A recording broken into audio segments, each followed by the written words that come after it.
Улукбек Маматаевқа боштондук. Боштондук. Рита Карасартовға боштондук. Боштондук. Тай Бейшенбекке боштондук. Боштондук. Жеңишбек Молдокматовқа боштондук. Боштондук. Эрлан Бекчороğlu'ға боштондук. Боштондук. Бекназаровқа боштондук. Боштондук. Сия Сасыкбаеваға боштондук. Боштондук. Адилет Балтабай уулуна боштондук. Боштондук. Он 7 мартта Горький атындагы сейилбакта Кемпирабад иши боюнча кармалгандарды бошотуу талабы менен тынчтык митинг өтүп жатат. Бул тынчтык митинги алгач ошо аксы окуясында курман болгондорду эскерүү менен алардын урматында Куран окутуу менен башталды. Азыр болсо активисттер абактагы жаткан саясатчылардын, активисттердин жакындары бийликке өзүнүн талаптарын айтып жатышат. Саламатсыздарбы, урматтуу ушу бүгүнкү эскерүүнүн ушул жыйынынын катышуучулары. Мына мындан туура 21 жыл мурда Аксы окуясы болуп өткөн. Бүгүнкү биздин жаштардын көпчүлүгү бул окуянын кандай өтүп, эмне окуя болгонун чындыгында билбей да барып атышат. Себеби дегенде, мына ушу 21 жыл бою жүргөн кара пиар Аксы окуясынын дагы көп чындыктарын тескери буруп таштады да. Баарыбыз айтып келатабыз. Мына ошо андан бери 5 президент алмашты. Ошо ар бир бийлик келген сайын убада берет. Аксы окуясы бул кыргыз мамлекетинин негизги өзөгүн, саясий өзөгүн бурган окуя болгон. Буну эстен чыгарбайбыз. Аксы окуясынын аягына чыгарабыз. Бирок тилекке каршы бүгүнкү күндө Аксы окуясы унутулуп, ошол Аксы окуясындагы түздөн-түз күнөөлүүлөр бүгүнкү күндө атталып атат. Мына ошол учурда Аскар Акаев бийликтин башында туруп, үзөңгү кууш кыргыздын мына ошо ата-бабадан Кырымдарга биздин ата-бабаларыбыз жайлап жашап келген жерлерибизди Кытайга өтүп кетип атканы боюнча маселе чыкканда, мына ошону Кытайга өткөрүүнү башталган бул окуя. Мына ушундай окуялар дагы кайталанбаш үчүн сөзсүз түрдө Аксы окуясына адилет баа берилиш керек болчу. Мына ошондон кийинки өткөн 2011 жылкы Каргашалы окуя канча 100га жакын балдарыбыз атылып өлүп кетти. Мына кече күнү канча деген азаматтарыбыз үзөңгү куушты, Кемпирабадты коргойбуз деп алар да камакка камалышты. Эгерде ошо Аксы окуясы ушу чегаранын 1 сантиметр жеринин канчалык баалуу экендигин элге, бийликке көрсөтүп туруп, сот адилет чечим чыгарып, татыктуу баасын алганда, мына ушул окуялар болбойт эле да. Болгонку бүгүнкү жыйындын чогулуштубуздун негизги максаты бул жалпы кыргыз элинин ушул маселелерге бүгүнкү учурда мыйзамсыз абакта отурган жарандарыбыздын акыбалына, алардын үй бүлөлөрүнүн акыбалына көңүл буруу. Анткени буга чейин дагы мына жарым жылдан бери бийлик тараптыбызда айтылган бир катар сындар, бир катар талаптар бири да аткарылган жок тилекке каршы. Мыйзамсыз аракеттер бүгүнкү күндө да уланып келе жатат, жана күчөп баратат күндөн күнгө. Мына бүгүн дагы канча айымдарыбыз, абакта жаткан айымдарыбыз оор операцияларды көрүп чыгышты. Оор операциялардан чыгышты, ошонусуна карабай абакта жатышат. Өтө кыйын абалда болуп атат, бирок тилекке каршы ошол нерселер дагы булар ошол нерселерди кош көңүл калтырып коюшту. Ийиндерин куушуруу эле биз буга жооп бербейбиз. Муну сот чечет дегендей эле мааниде таризилип атышат. Мен Клара Соронкулованын эжеси Нурия Соронкулова. Мен биринчи патриоттук сезим жөнүндө айткым келип атат Кларадан мурдачы. Биз мугалимдер патриоттук сезимге тарбиялайбыз балдарды. Элиңерди, жериңерди сүйгүлө деп. Чындыкты айткыла деп. Анан бирок азыркы заманда чындыкты айткандардын бардыгы, элин жерин сүйгөндөрдүн бардыгы монтип түрмөдө камалып атат. Эчтеке айта албай атат. Булардын күлөөсү коюлбайт. Күлөөлүүсүң сен бияка жатышың керек деп же ары камабайт, же бери чыгарбайт. Ушундай беспредел, ушундай акыйкатсыздык болуп атканда унчукпай жатканыбыз бул туура эмес. Элдер ойлонолу, ойгонолу, ушундай кантип болсун. Мына азыр чогулуп атабыз, бирок биздин эле ушерде Кемпирабадты коргоп жаткандардын гана туугандары. Мындай окуя ар бир адамдын башына келип калышы мүмкүн. Себеби болуп атпайбы көчөдө ар кандай окуялар болбогон нерселерде күнөөлүү киши күнөөлүү болбойт дагы, күнөөсүз киши күнөөлүү болуп калып атат. Ушундай кантип болсун? Мен өзүмдүн сиңдим жөнүндө айткым келип атат. Мына эртең туулган күнү дагы дагы. Чындыгында эле операция болуп, мына 12 килограмм арыктап, кичинекей болуп калды. Өзү бою кичинекей аял эле, бирок мындай биягы толугураак эле көрүнчү эле, азыр совсем кичинекей болуп калды. Эми бирөөлөр айтып атпайбы, кантип эле сопсоо жүрө эле түрмөгө түшсө эле ооруп калат деп. Түрмөдө жаткан киши билет, түрмөгө жатып чыккан киши билет ал жактагы шартты, ал жактагы абаны. Аба деген самый эң главный го. Ным жыттанып турса, сыз болуп турса, көк жыттанып турса, ошол жерде кантип адам оорубайт? Анан бирдеке болсо эле, ой, сопсоо киши эмес беле, анан кантип эле түрмөгө түшсө эле ооруп калат дейсиңер. Мына ар биринин башынан өтүп атат. Чекеден операция болуп атат. Сөзсүз эле Казакбаевтай болуп өлүп калгандан кийин ойлонобузбу кыргыз? Бизде өзү кыргыздын салтында бар, уругун эмесинде бар, дээринде бар. Сөзсүз өлгөндөн кийин анан баатыр кылып чыгарабыз. Антпейли, келгиле. Мынагы кемпир алат деп, элим жерим деп камалып аткандардын бардыгын ден соолугунан ажырады, жарым ден соолугу калды. Эптеп чыгара алайлы, аракет кылайлы. Кече күнү Атамбаевди чыгарганда эме деп айтып атпайбы? Садыр Жапаров, жыландын баласы дагы түрмөдө жатпасын деп. Жыландын баласы жатпаса, 71-ге чыккан кемпирине жыландын баласынан да жаман болдубу? Бул не деген көрүнүш? Эмне үчүн биздин чоңдордун сөздөрү менен кылган жумуштары дал келбейт? Эмне үчүн кесилишпейт? Ушундай да болобу? Кыргыз эл ойлонолу, ойгонолу. Мен силерди революцияга чакырган жокмун. Тополон кылгыла деген жокмун. Бирок болгондо чындыкты айтыш керек, деш керек. Баарыбыз айта берсек, бирөөнүн болсо бирөөнүн акылы жететтир да.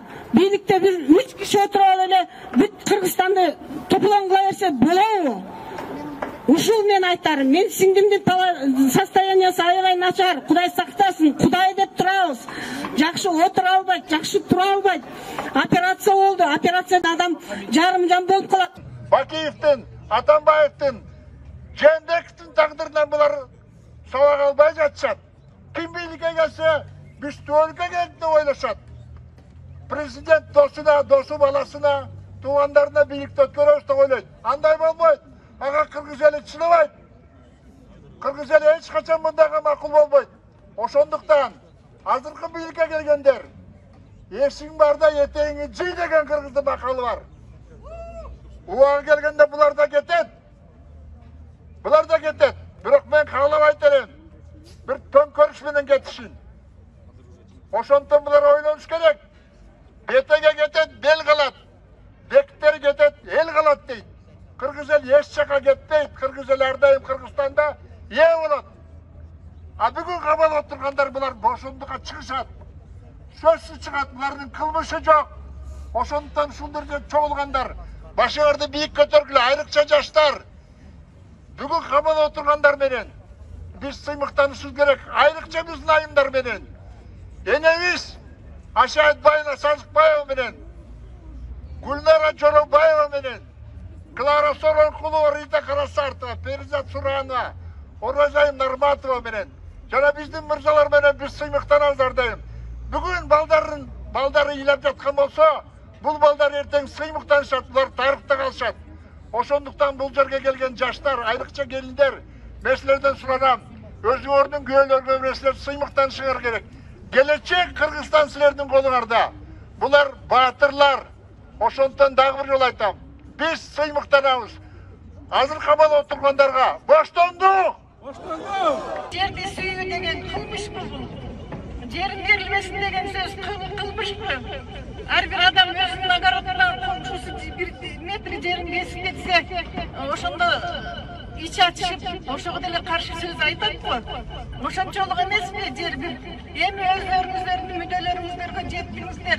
Берилген жер берилип кетти. Сиздер азыр адамдын абалына караңыздар.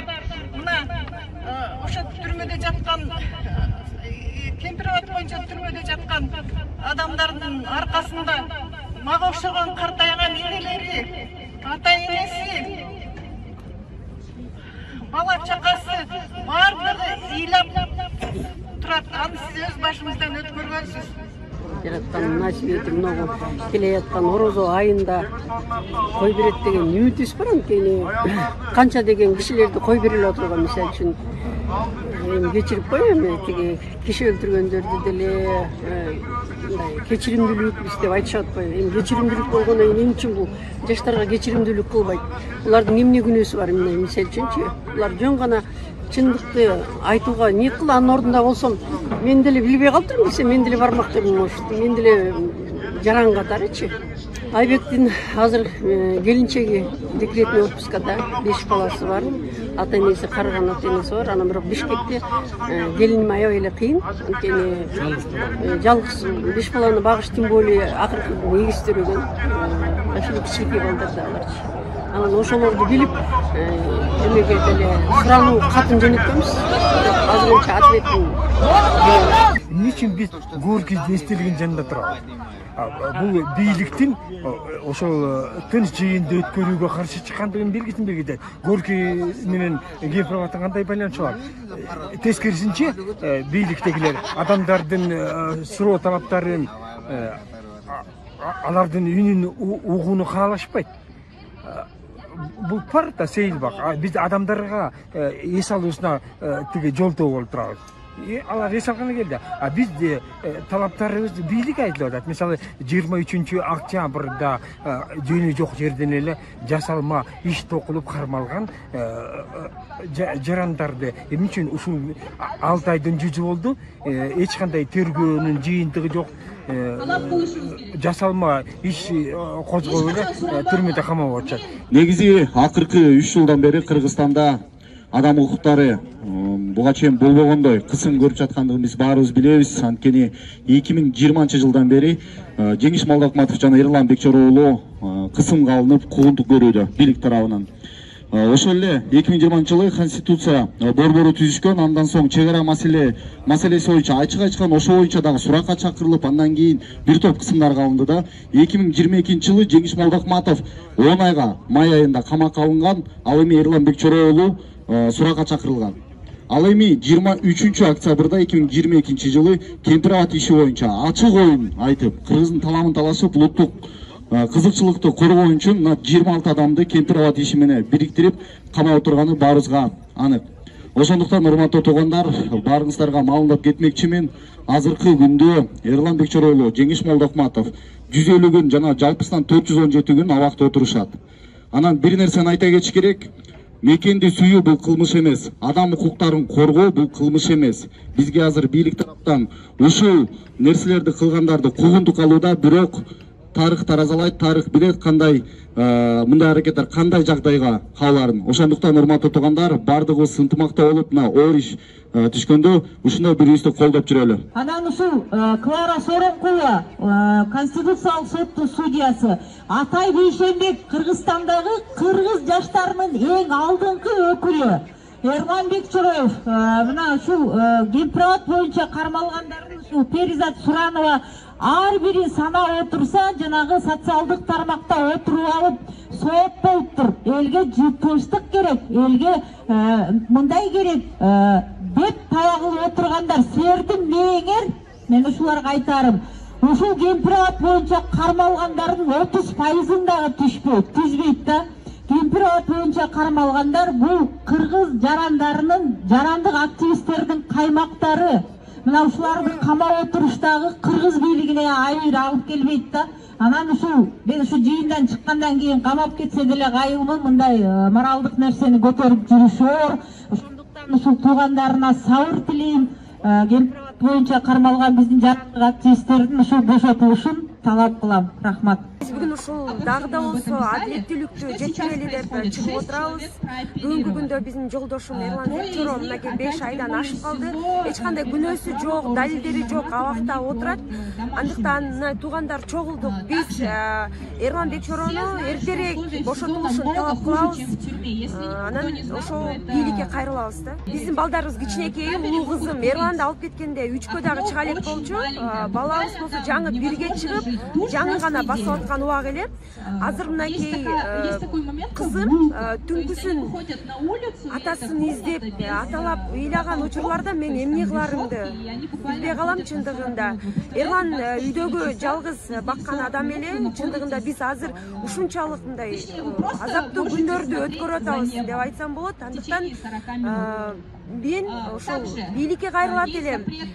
Биз адилеттүүлүккө чакырабыз, мыйзам талаасына чакырабыз. Эч кандай күнөөсү жок, далилдери жок. Жолдошум Эрлан Бекшорову боштондук. Мен жубай болом. Акыл айтпаев жерим үчүн деп биринчилерден болуп чыккан. Себеби ошол жерде төрөлгөн. Ошол жерде төрөлгөн дагы ошол жерде окунуп бүткөндөн кийин 8 жыл жер комитетинде иштеген. Ошол жердин ар бир метрин билген адам. Биринчилерден болуп чыгып, мына бүгүнкү күндө 5 айга карап отурат, ал мыйзамсыз камакта отурат.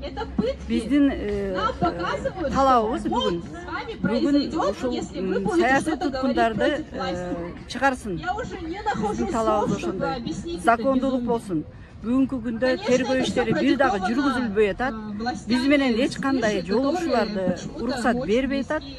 Гриф секретне деп коюп, даже сотко бизге киргизилбей атат. Соттор ачык болушун талап кылабыз. Боштондук, ден соолугу жакшы эле, аябай күчтүү адам, өзүн кармап, өзү айткандай боевой настрой менен жүрөт. Мен бардыгын, көпчүлүгүн билем азыр кармалгандардын. Бардыгы Кыргызстандын патриоттору. Бири дагы чөккөр жасамай деген ой болгон эмес. Бири дагы тупалын чыгарайын деген ой болгон эмес. Алар болгону кемпирабад берилбесин деп гана өздөрүнүн жарандык патриоттук сезимин негизинде чыгышкан батулдар болчу. Мына 5 айдан бери кармап отургандары бул бийликке жакшылык алып келбейт.